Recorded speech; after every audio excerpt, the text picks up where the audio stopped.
오늘은 간만에 꿀벌응의 실험을 보여드릴까 하는데 시작부터 뭔가 재밌는 게 보이네요. 여기 보면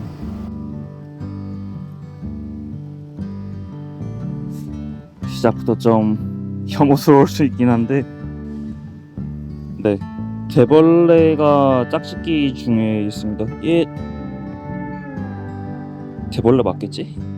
보니까 날개도 완전히 퇴화된 것 같은데, 네, 암컷 위에 지금 수컷이 올라가 있고, 보면 꽁무니 쪽이 이제 생식기 쪽이 연결된 거를 볼 수 있거든요. 근데 좀 저도 만지기에는 징그럽게 생겼네요. 실험실 친구들 중에서 지금 표본 수업을 듣는 애들이 있어서 걔네한테 줘서 표본이나 하라고 해야겠습니다. 네, 이렇게 통에다 잡아 넣었고, 불쌍하지만 표본이 될 신세로 가고, 이게 중요한 게 아니라, 그래서 오늘은 꿀벌응의 실험을 할 건데, 네, 어떤 실험이냐면 특정 유전자를 억제했을 때 꿀벌응의 산란력이 얼마나 떨어지느냐를 확인하는 실험이거든요. 그러니까 그 유전자를 억제할 수 있는 물질을 처리해서 꿀벌응의 산란력이 줄어들면 당연히 꿀벌응의 번식이 줄어들게 되니까, 그리고 꿀벌응해를 방지할 수 있겠죠. 그러니까 꿀벌응해를 방지하기 위한 표적 유전자를 찾기 위한 실험입니다. 근데 재밌는 게, 아니 슬픈 게, 꿀벌응해는 이제 실험실에서 산란을 거의 하질 않아요. 실험실에서 인공적인 조건에서 키우게 되면 한 10마리를 넣었을 경우에 2마리 정도만, 많아봐야 2마리 정도만 산란을 하게 되거든요. 그래서 대조군과 실험군을 비교하기에는 그게 말도 안 되게 적은 양이라서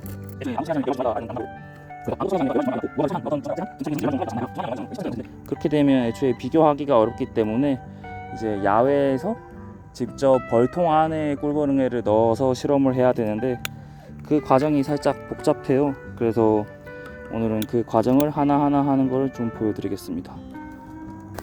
꿀벌응해가 당연히 벌통 안에서는 번식을 하지만, 그렇다고 해서 꿀벌응해를 그냥 이 안에 풀어놨을 때 이제 꿀벌응해가 번데기 방 안에 들어가게 되면 저희가 넣은 애들이 어디 번데기 방에 들어가는지 그런 걸 알 수가 없잖아요. 그래서 인공적으로 이제 꿀벌 번데기 방, 그러니까 봉개가 된 뚜껑이 덮여 있는 꿀벌 번데기 방을 살짝 따서 그 안에 꿀벌응해를 넣고 다시 살짝 덮어줘야 되거든요. 그러면 살짝만 이렇게 땄으면 꿀벌이 보다가 얘네 왜 다시 조금 따져 있지? 다시 덮어야겠네 하고 그거를 다시 걔네가 덮거든요. 그렇게 되면 꿀벌응해는 무사히 그 안에 들어가게 되고, 그 안에서 이제 산란을 신나게 하게 되겠죠. 그 후에 한 10일 정도 후에 확인을 하게 되면 꿀벌응해도 잘 있나 보고, 그 다음에 꿀벌응해가 새끼를 낳았는지 그거를 확인하면 되는 실험인데, 애벌레가 번데기가 되려고 할 때쯤, 그러니까 꿀벌 성충들이 그 꿀벌 애벌레들의 뚜껑을 덮어준단 말이에요. 근데 그 꿀벌 애벌레의 뚜껑이 덮인 지 6시간 이내의 방을 찾아서 그 방을 살짝 열고 꿀벌응해를 넣어야만 꿀벌응해가 산란을 하지, 그 뚜껑이 덮인 지 뭐 이틀이 지났다 그러면 그 안에 꿀벌응해를 무사히 넣어도 꿀벌응해가 산란을 하지 않는다고 해요. 그래서 덮인 지 6시간 이내인 꿀벌 번데기 방을 찾아야 되는데, 그러기 위해서 일단 뚜껑이 막 덮이기 시작하는 것처럼 보이는 소비를 찾아야 되거든요.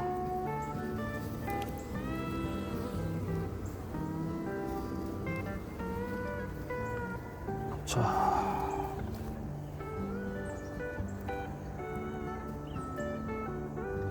넣고, 그런 소비는 어떻게 찾냐면, 번데기 방이 뭐 한 3분의 1, 4분의 1 정도 되고, 그 다음에 다 큰 애벌레들이 나머지를 차지하고 있는 소비를 찾으면 됩니다. 여기는 잘 보이나? 네, 여기는 번데기 방밖에 없고요. 이런 애들은 이제 덮이고 있는지 며칠 돼가지고 소용이 없고, 네, 여기는 또 번데기 방이랑 꿀밖에 없네요. 네, 얘네도 좀 괜찮고,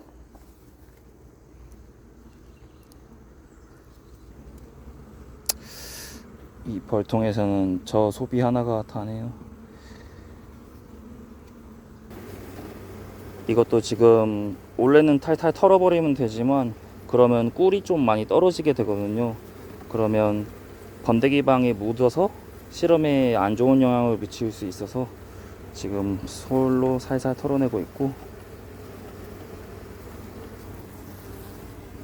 네, 보시면 이제 곧 뚜껑이 덮일 것 같은 애벌레들이 꽤나 있습니다. 이거 하나 하고 그 다음에 한 통을 더 해볼게요.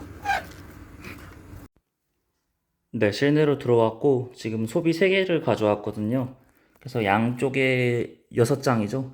소비 아니 6면이죠. 한 장에 2면씩 해서. 그래서 이런 꿀벌 지금 애벌레들이 들어있는 거 있잖아요. 지금 딱 큰 꽉 차 있는 애, 여기 알도 있긴 한데, 그래서 이런 애가 6시간 뒤에 덮여 있으면 걔네에다가 이제 꿀벌응애를 넣으면 되거든요. 그래서 일단 이걸 전체적으로 사진을 찍고 6시간 후에 덮여져 있는 거를 다시 한번 사진을 찍고 비교를 해가지고 거기서 6시간 내에 새로 덮인 애들을 쓰면 되는 겁니다. 그래서 일단 사진을 전부 다 좀 찍도록 하겠습니다.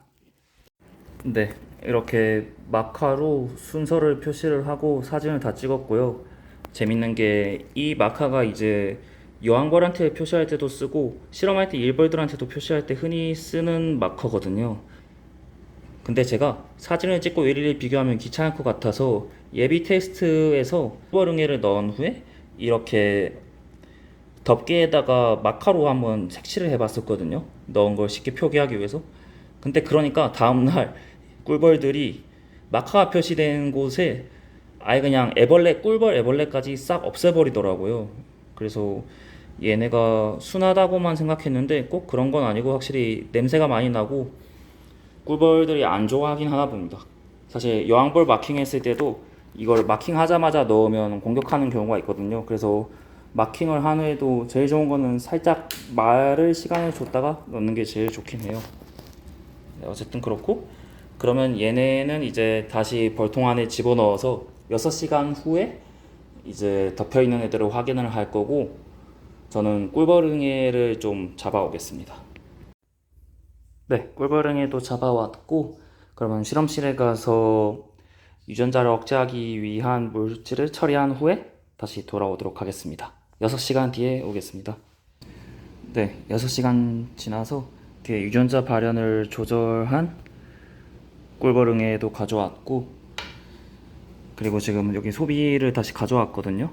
그래서 이게 아까 전에 찍은 사진인데, 여기서 보면 여기 하나 둘 셋 넷 5개 덮여 있는 거 보이시죠? 그거랑 똑같은 부위가 여기 하나 둘 셋 넷 5인데, 다시 보면 여기는 5개 위에 보면 하나 둘 셋 넷 다섯 여섯 일곱 여덟 뭐 해서 위에 이렇게가 전부 다 애벌레가 있잖아요. 4개가. 근데 여기에 보시면 지금 이쪽 이거가 이제 6시간 내에 이제 다시 덮였단 말이죠. 그래서 얘를 이제 조심스럽게 따서 거기에다가 꿀벌응애를 집어넣고 다시 닫을 생각입니다. 그래서 지금 꿀벌응애가 이렇게 있는데 얘네가 움직이면 넣기 힘드니까 잠시 냉장을 좀 할 거예요. 그래서 얼음을 좀 챙겨왔으니까, 네, 얼음에 충분히 마취를 시켜놨고 지금 새로 지어진 곳을 이렇게 표시해 놨거든요. 그래서 여기 해당된 부위에서 하나를 한번 해보겠습니다. 한 손으로 일단 한번 해볼게요. 여기를 조심스럽게 열어요. 열린 거 보이시죠? 이렇게 연 후에 네, 바로화를 붙여서 여기구나. 살짝 집어넣고 다시 살짝 눌러서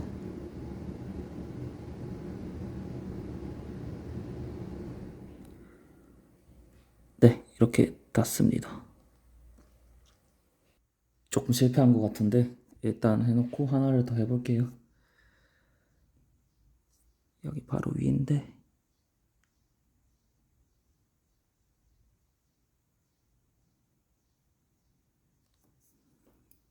열고 꿀벌응이를 잡아서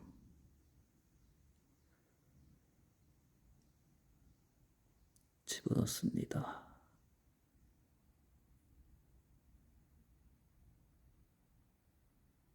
네, 이 정도면 뭐 나쁘지 않습니다. 이런 식으로 한 200마리 정도로 해야 돼서 다 한 후에 다시 찍도록 하겠습니다. 네, 일단 바로 마무리하고 다 넣어두고 왔습니다.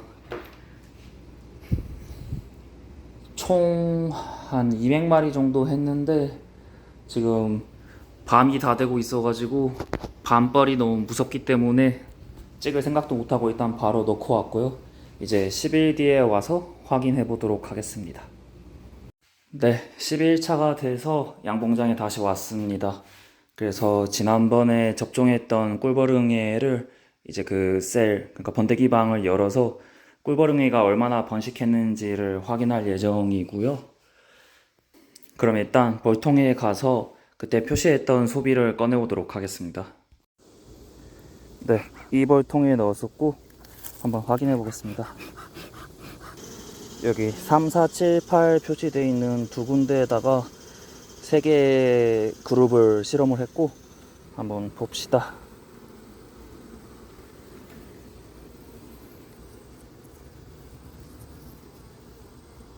네, 별 문제가 있는 것 같지는 않네요. 뭐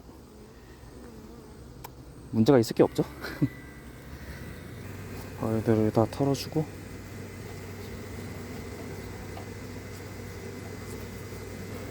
벌들이 사나운 정도가 환경에 의해서 영향을 많이 받거든요. 그래서 외부 환경 조건이 안 좋을 때 벌들이 되게 사나워져요. 근데 그것 말고도 그 꿀벌 자체에 이제 천성이 있어요, 유전적으로.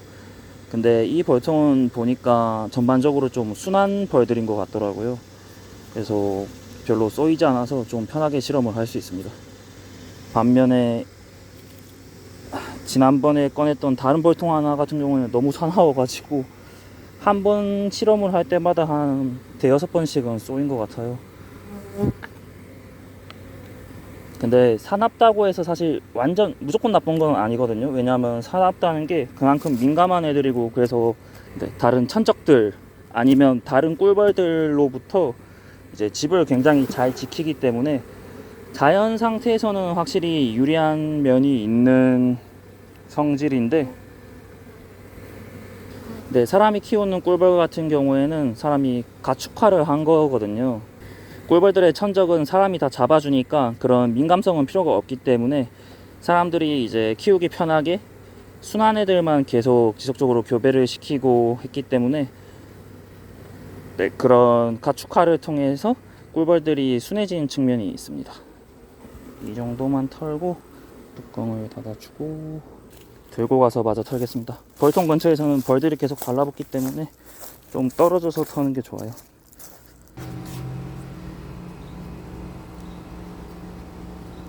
네, 벌들 다 털고 실내로 들어왔습니다. 그래서 지금 여기 화면에 보는 거와 같이 전에 체크를 해뒀잖아요.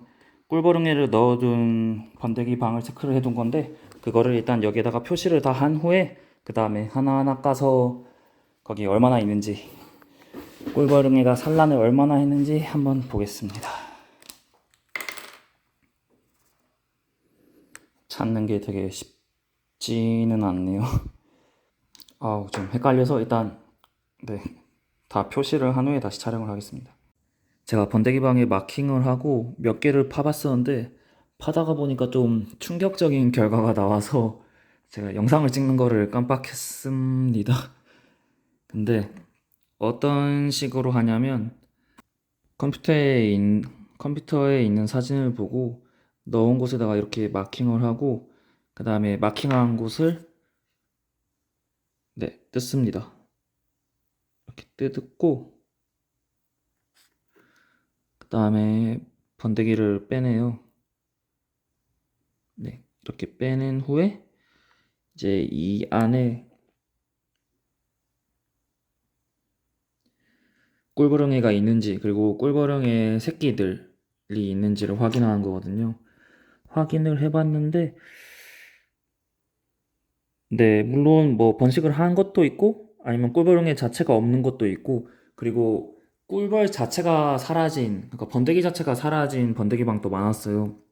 걔네는 이제 꿀벌응애가 번식을 하다 보니까 꿀벌한테 해를 가하고, 그러면 그 해를 가한 거를 인식을 해서 꿀벌 일벌들이 그 번데기를 없애버린 거거든요. 이 번데기 상태 좀 안 좋네, 없애자 해서 없앤 건데, 생각보다 그 없앤 비율이 높더라고요. 그래서 얘네가 아마 꿀벌응애에 어느 정도 저항성을 가진, 네, 꿀벌이 아닐까 싶긴 한데, 여기 보시면 이거 보이시죠? 꿀벌응애랑 엄청 비슷하게 생겼는데 이제 아직 외골격이 단단하지 못해서 투명한 거를 보실 수 있어요. 이게 성충되기 바로 전 단계인 꿀벌응애거든요. 그래서 우리가 흔히 볼 수 있는 이런 꿀벌응애는 전부 다 암컷이에요. 그래서 암컷이 일단 번데기방에 들어가잖아요. 꿀벌 번데기방에 들어가면 얘가 알을 낳는데 거기 알에서 이제 암컷이랑 수컷이 부화를 해요. 근데 수컷 같은 경우에는 이렇게 암컷처럼 갈색으로 단단해지지 않고 계속 말랑말랑한 상태를 유지해요. 그 상태에서 같이 태어난 이제 남매죠. 그 다른 꿀벌응의 암컷과 교미를 하고 나서 수컷응에는 이제 바깥으로 나가지 않습니다. 꿀벌이 우화를 해서 밖으로 나갈 때 그 덮개가 열리게 되면 꿀벌응의 수컷은 그냥 죽어요. 그리고 그 꿀벌응의 수컷과 짝짓기를 한 꿀벌 암컷만이 밖으로 나가서 이제 또다시 돌아다니다가 새로운 번데기방에 들어가서 산란을 시작하는 방식이거든요. 그래서 방금 보신 얘 같은 경우에는 이제 꿀벌응의 암컷이고, 꿀벌응의 수컷도 제가 여기서 좀 봤는데 사이즈가 너무 작아가지고 지금 현배경이 없어서 보여드리기는 힘들 것 같고, 네, 아무튼 꿀벌응의 산란은 이런 식으로 가고, 제가 데이터를 한번 정리한 후에 걔네를 요약해서 어떤 결과가 나왔는지를 설명을 한번 드리겠습니다. 그럼 이 소비들을 되돌려 주도록 하겠습니다. 여기는 실험을 위해 희생된 불쌍한 꿀벌 번데기들.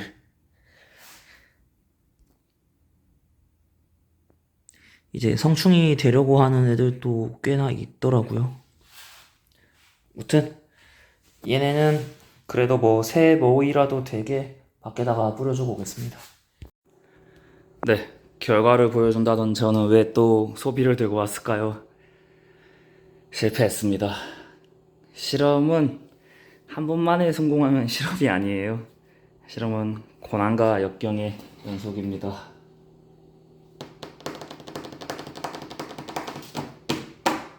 그래서 뭐 사실 실험이 실패했다기보다는 결과가 제가 예상한 것과 정확히 반대로 나왔어요. 근데 이게 왜 그러냐 생각을 해보니까 제가 이 꿀벌응이를 넣은 소비를 꿀벌응이가 거의 없는 벌통에다가 새로 넣었거든요. 왜냐면 그래도 뭐 깨끗한 벌통이 좋겠지 하고 거기 넣었는데 걔네가 한 번도 이제 뭐 살비제, 살충제 같은 걸 처리한 적이 없는데 꿀벌응이가 굉장히 적었단 말이에요. 그게 생각해보니까 걔네가 꿀벌응의 저항성 품종이 섞여 있는 꿀벌인 것 같습니다. 그래서 얘네가 꿀벌응에 의해서 피해를 입은 꿀벌을 탐지하는 능력이 되게 뛰어나서 대조군 꿀벌응애 같은 경우는 얘네가 튼실하니까 신나게 꿀벌을 먹다가 그러면 꿀벌 번데기가 피해를 입은 걸 보고 그 꿀벌들이 다 얘네는 피해를 입었네 하고 다 제거를 했고, 반면에 이제 처리군 같은 경우에는 얘네가 처음에 힘이 없어서 이게 뭐지 하면서 꿀벌 번데기를 못 먹다가 나중에서야 좀 힘을 차려서 꿀벌 번데기를 먹었는데 그거는 이제 늦었기 때문에 꿀벌들이 알아차리지를 못해서 제거를 좀 못했던 것 같습니다. 그래서 반대되는 결과가 나와서 이번에 제가 결국 다 새로 했습니다. 그리고 원래는 3개 그룹에 각각 한 60마리 정도씩 했는데 마리수도 100마리 정도로 늘렸어요. 그래서 넣은 지 지금 8일이 지난 상태고 다시 한번 다 확인을 해볼까 합니다. 그리고 오늘은 이제 또 현미경도 챙겨와서 지난번에는 맨눈으로 했기 때문에 알까지는 확인 못했는데 이번에는 알 있는지도 한번 확인을 해볼 예정입니다. 네, 그래서 지금 하나를 뜯어봤거든요. 제가 꿀벌응애를 인위적으로 넣은 곳에 여기 지금 보시면 이 안쪽에 보이시죠? 저기 보면 왼쪽 가운데에 있는 게 알이고 그 밑에 이제 수컷이 있고 옆에는 좀 있으면 이제 성충이 되는 암컷이 있습니다. 그래서 한, 둘, 셋, 네 마리가 있고 알도 하나 있네요. 이런 식으로 현미경으로 이제 꼼꼼히 한번 확인을 해서 다 카운팅을 해보겠습니다. 네, 마무리했고 결과는 분석을 해봐야 알겠는데 괜찮은 것 같아요. 그래서 잘 나오면 이걸로 드디어 논문 하나를 쓸 수 있을 것 같고, 네, 결과 분석해서 보여드리겠습니다. 네, 이게 그래서 실험 결과인데, 근데 이게 실험 결과를 논문으로 내기 위해서 그림으로 만든 거고, 표는 뭐 어려우니까 생략하더라도 이제 그래프에서 보시면 DSEGF 이게 이제 대조군, 그러니까 아무런 영향을 주지 않는 거를 처리한 거고, 그 다음에 여기가 두 유전자를 각각 감소시키는 약을 처리한 결과입니다. 그래서 마지막 날에 확인했을 때 꿀벌응애를 넣은 번데기방 중에서 꿀벌응애가 죽었든지 살아있든지 남아있는 꿀벌 번데기방의 숫자가 각각 25개, 26개, 20개였고 그 각각 방에 있는 꿀벌응애의 자손들 숫자를 평균을 낸 결과 아무 유전자도 영향이 없는 대조군에 비해서 특정 유전자들을 이제 억제시킨 처리군 같은 경우에는 각각 유의미하게 이제 자손의 수가 감소한 것을 확인할 수 있습니다. 그렇게 꿀벌응의 자손 수가 감소해서 이 유전자들이 꿀벌응의 생존에 영향을 미친다는 걸 확인했고요.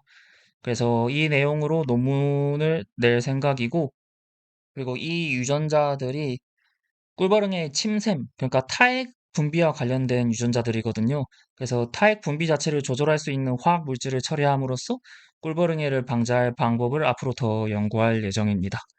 그래서 다행히 결과가 마지막에 잘 나와서 네, 실험이 의미가 있게 됐고 하루빨리 더 좋은 꿀벌응애 방제법을 개발해서 찾아뵙겠습니다.